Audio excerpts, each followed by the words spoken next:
कदाचित मानाम भी जीत गए थे सर। अब कोई अंतर नहीं पड़ता कि किसकी जीत हुई और किसकी हार। सिद्धार्थ की पराजय हुई, यही हमारी सबसे बड़ी विजय है। पता नहीं महाराज को जब ये मालूम होगा तो क्या होगा। सिद्धार्थ। और आज के एक और विजेता है युवराज सिद्धार्थ गौतम।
इसका मतलब वो लाल मुखौटे में सिद्धार्थ नहीं था।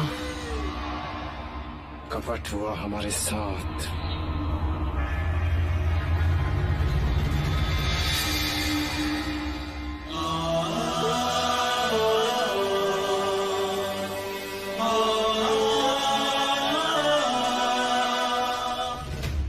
आपने तो कहा था कि लाल मुखौटे में सिद्धार्थ है, तो वो बदल कैसे गया? इसका उत्तर मैं देता हूं आचार्य अश्वपाल। वो मुखौटा लेकर जब मैं युवराज को देने गया, सिद्धार्थ, ये मुखौटा तुम्हारे लिए। गुरुदेव, मेरे मुखौटे का बाल तो टूट गया। कोई बात नहीं, तुम सिद्धार्थ का मुखौटा ले लो। जल्दी करो, प्रतियोगिता का समय हो गया। जी गुरुदेव।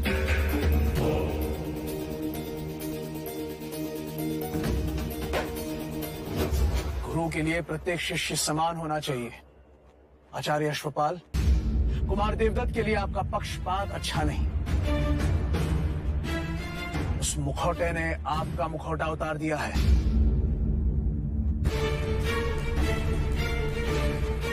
और कुमार देवदत्त, अपने क्रोध पर अंकुश रखो, वरना किसी दिन इस तरह फंस जाओगे कि कोई गुरु तुम्हें बचा नहीं पाएगा।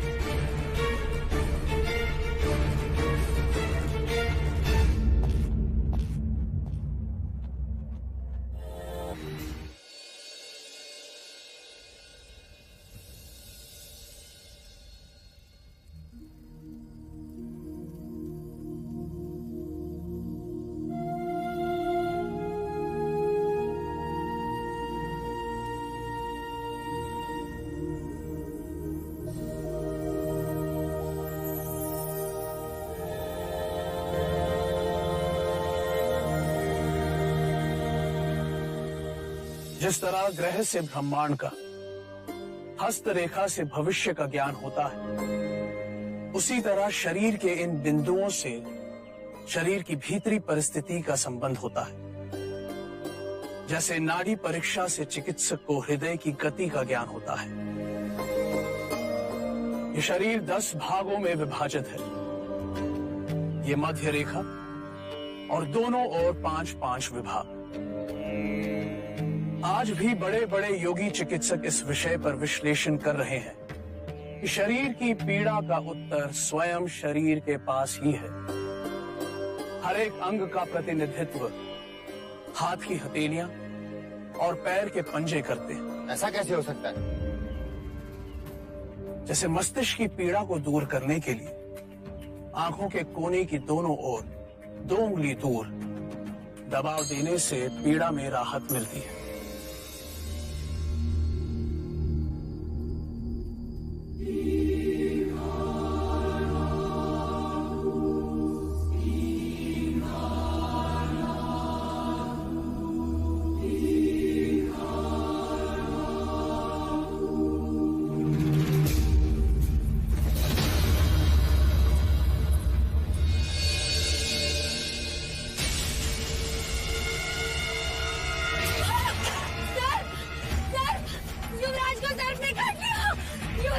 सर्प ने काट लिया। महाराज, युवराज को सर्प ने काट लिया। युवराज को भीतर ले चलो और राजवैद्य को तुरंत बुलाओ।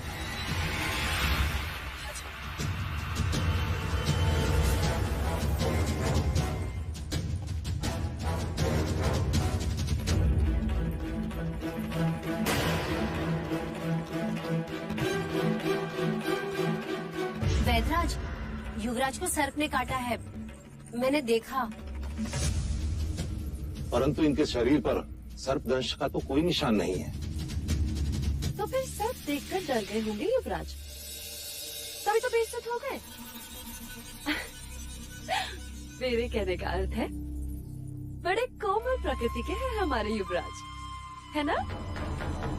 बेसुध होने का कोई कारण नहीं है, कदाचित थकावट होगी।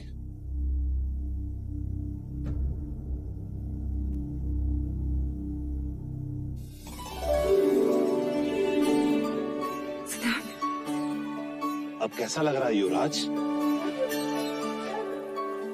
क्या हुआ था? कुछ नहीं। कुछ नहीं तो अचानक बेसुध कैसे हो गए? चिंता का कोई कारण नहीं है पिताजी। सिद्धार्थ पुत्र, माँ, इस समय मैं आपको कुछ भी नहीं बता पाऊंगा। मुझे तुरंत आचार्य कौंडिन्य के पास जाना होगा। चलो चलो। सिद्धार्थ, ये तो बताओ हुआ क्या? निश्चिंत रहे पिताजी, लौट कर बताऊंगा सब कुछ।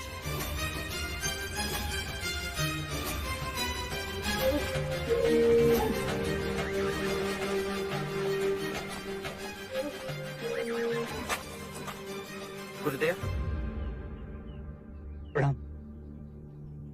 गुरुदेव, मैंने मनुष्य शरीर के बारे में एक बात खोज ली कि शरीर के कुछ बिंदु दबाने से मनुष्य बेसुध हो सकता है। क्या?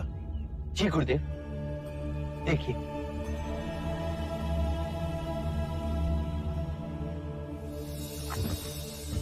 इसे क्या हुआ?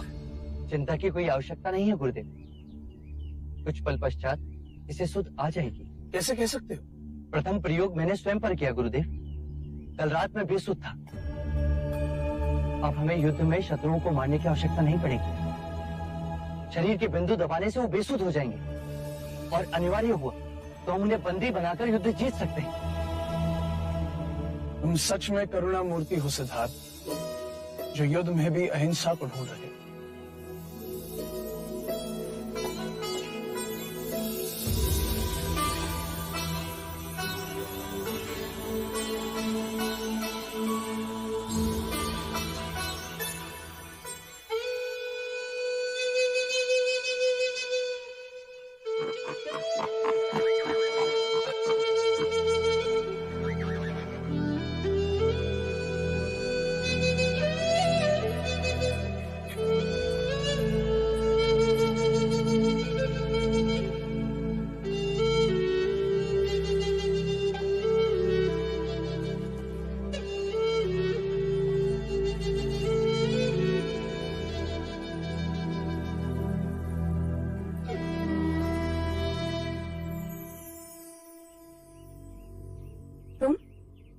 तुम कब आए? जब आप बांसुरी वादन में लीन थी। माँ, मैंने बहुत बार देखा है, जब भी आप आनंदित होती हैं या निराश होती हैं या जब स्वयं को अकेला पाती हैं, तो आप इस पेड़ के नीचे आके बैठ जाती हैं। आप क्यों बैठती हैं माँ?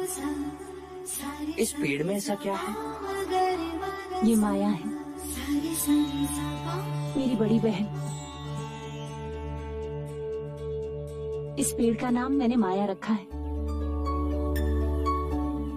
इस पेड़ के साथ मेरी बहन जुड़ी है। ये परिवार का एक सदस्य है, बड़ों की तरह हमें छाया प्रदान करता है। ये जीवन भी देता है, पक्षियों के सुर में संगीत सुनाता है, मानो हमारा ख्याल रख रहा हो।